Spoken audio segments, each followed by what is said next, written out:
to say that on the 23rd of November 1981, well, a dream came true for these particular young men. Well, I say that with love, of course. By this point, they weren't necessarily in the first flush of youth. It happens to us all, doesn't it? Well, you're still in yours, I can see that, absolutely. But this is the thing about show business, you know, if you're in it long enough, you get that wonderful moment where, as I've often said before here on the show, you get to perform in front of royalty.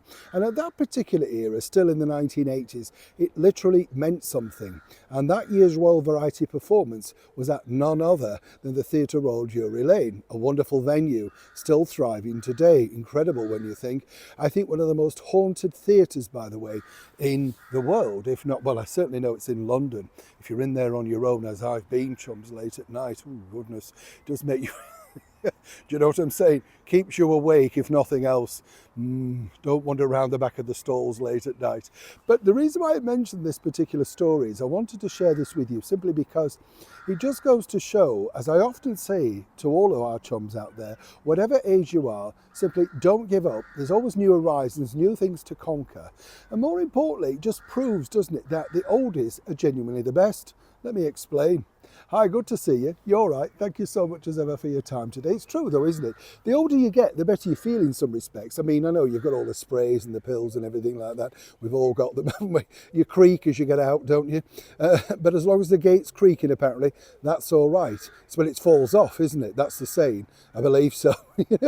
And this is the thing I wanted to share with you about this wonderful news, because way back in 1957, at the very start of the rock and roll era over here in the heart of, United Kingdom, well, there were big things happening, weren't there? You know, in America they had the wonderful Elvis. You'd already got Bill Haley with his comments. We've got Tommy Steele, Marty Wilde, all of those people. And then this band were formed, and in the early 60s they went on to have mega hits with the likes, of course, of Needles and Pins and Sweets for My Sweet and all that sort of stuff. Wonderful hits, many of course put together and produced by that great producer friend of mine, Tony Hatch, right? And what I liked about those songs were, I'm sure you'll all agree, part of a sort of a Mersey sound, weren't they? But so easy to tap along to. And, you know, even now when they're played at parties, everybody truly knows them. That's the thing. Well, way back on the 23rd of November 1981, the Searchers were indeed part of that year's Royal Variety performance, performing in front of our late monarch Queen Elizabeth II at her personal request. You see, they put together sort of a best of, if you like, 60s, including Lulu, who's still eternally young, of course, and she was still very young then. She started very early. And along the likes of Marty Wilde and his Wildcats, who remembers Teenager in Love. Let's not forget Donovan, yes, our very own Bob Dylan, as people said at the time. Now, what's lovely about the Searchers is they're still going strong, not in the same format, but they're still original members. And the thing about that is they've now been asked on their very final sort of major concert tour, let's hope it's not, but to play at this year's Glastonbury Festival.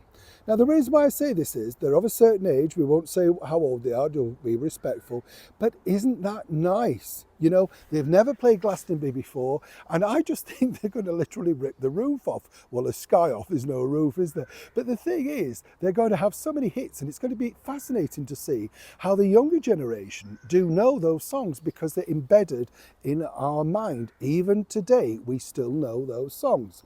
And the reason why I wanted to mention this as part of just a look back, really, is I often say, you know, people write the elderly off.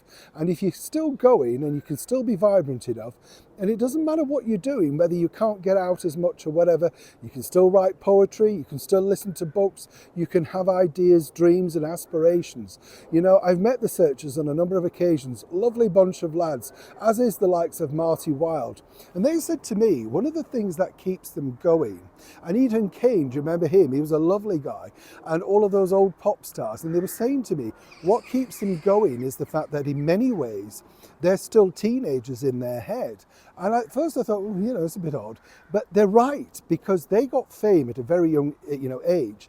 And when they go out on the stage and they see their fans who have also got older than them, for that period that they're on the stage and they're performing, they are 16, 17, 18, 19 again. They've not aged because you us, the audience, give them the energy, and they like the fact that they're cheering us up, they're making them feel good, and they're making us feel good with their wonderful music. So it's always nice to share a positive story about when you think the world's crumbling around you. Well, it doesn't necessarily have to be, and the Searchers are truly living proof of that. Now, I don't know about you, I've got needles and pins are standing here. It's a quip, by the way. Neil Sean, Kensington, London.